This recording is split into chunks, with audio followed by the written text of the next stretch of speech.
everyone! Welcome to Vgee's Kitchen! Diyos marahay na aldaw sa Indogabos. Iyo ini si Vgee Imperial, your Bicolanang food blogger. And for today's vlog ay magluluto po tayo ng sikat na recipe sa Bicol. Ito po ang ating ipinagmamalaking Bicol Express recipe. Wow! At ito po ang ating mga ingredients.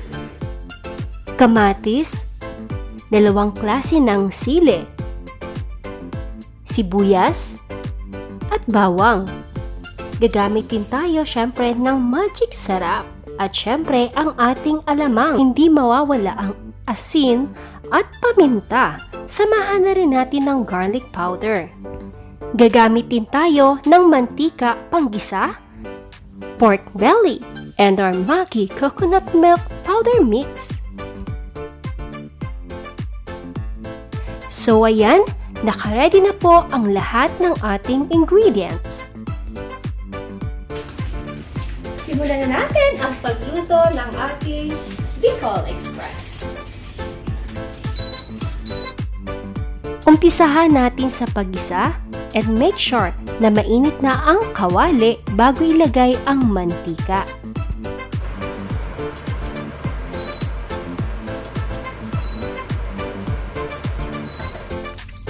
Ilagay na natin ang bawang,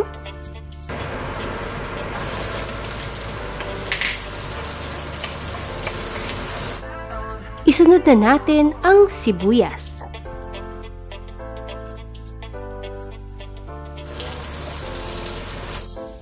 at ngayong nag-translucent na ang ating sibuyas, ilagay na po natin ang kamatis.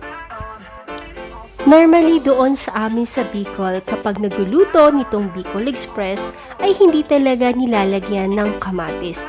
Pero more on sili dahil mahilig nga sa mga anghang ang mga Bicolano. Pero ako lang po yung hindi mahilig sa sili. Kaya naman ako po ay naglagay ng kamatis para gusto ko pong may malasahan kunting tamis. At hindi lang puro anghang.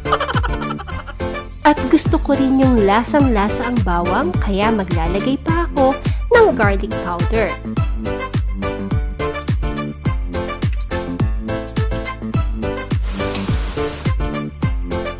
And now, it's time to add ground black pepper. Again, nasa inyo po kung gaano kadami ang gusto nyong ilagay na paminta. Lulutuin po natin ng maigi ang kamatis para mas lalong maging malasa ang ating niluluto. Just mix it thoroughly para hindi po masunog ang ating bawang at sibuyas. And now, it's time to add our pork belly.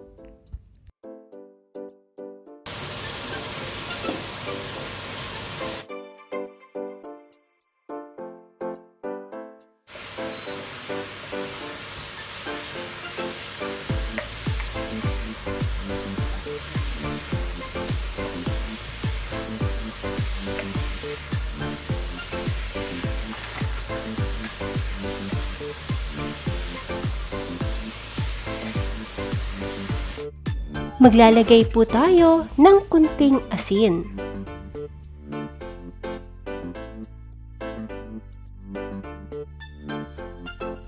At ngayong nagisa na nga po natin ang karne ng baboy o ang ating pork belly, palalambutin po natin siya.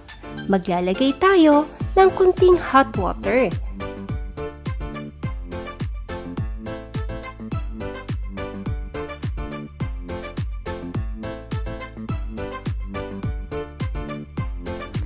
Pakukuluan po natin siya about 15 to 20 minutes or hanggang sa tuluyan ng mag-simmer ang tubig. Then, tatakpan po natin. And make sure na dapat low temperature lang ang pagluluto para hindi po masunog ang ilalim. At haluin po natin para pantay ang pagkakaluto. Kung inyo pong napapansin ang ating kamatis ay nadurog na, at sumabay na siya sa sauce natin. Yun talaga ang gusto ko para magdagdag siya ng kulay sa ating Bicol Express. Let's open and haluin po natin. Ayan, kunti na lang po yung sabaw. Maya-maya po ay pwede na po nating ilagay ang ating coconut milk powder mix. Next ay ilalagay na po natin ang hiniwa nating mga sili. At syempre, dahil ako ang chef, kunti lang po ang nilagay kong sili. At baka naman ako ay hindi makakain ng sarili kong luto, di ba? At hindi ko rin muna linagay ang lahat ng sili dahil tinatansya ko pa kung gaano kaanghang ang ating nabiling sili. At ngayon naman ay ilalagay na po natin ang ating alamang. Ang ating pong ginamit na alamang dito ay hindi po yung mapula dahil ayoko namang magmukhang pork binagoongan ang ating Bicol Express.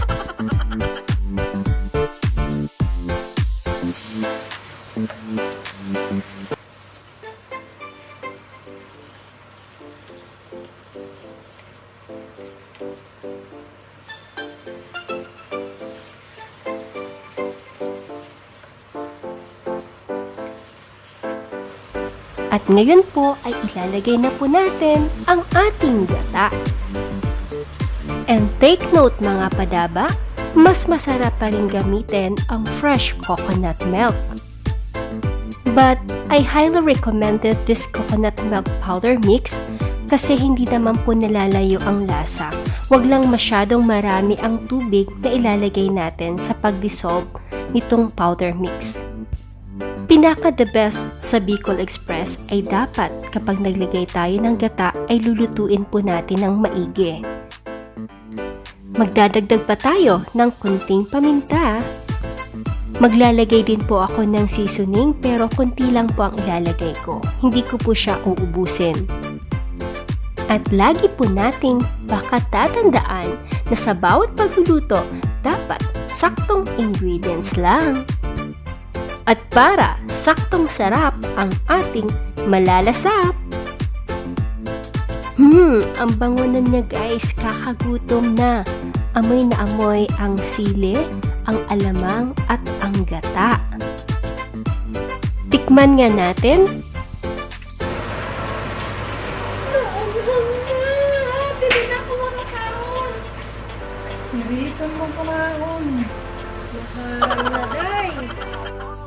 Ngayon ay tatakpan po natin para mas madaling maluto ang ating gata. Ay, so, naka-center mo siya.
na po ang ating Bicol Express Vgee's version. And i-transfer na po natin sa serving plate.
Ito na nga po ang ating ipinagmamalaking Bicol Express recipe. Sarap! Yum-nam! Hope you enjoy watching this cooking vlog. At kapag gusto nyo pa po ng mga recipe na may gata, just comment down below. At paki-like na rin at click na notification bell button to keep you updated para sa ating mga susunod pa na recipe. Muli ako po ay malugod na nagpapasalamat sa patuloy niyo pong pagsuporta kay Vgee Imperial.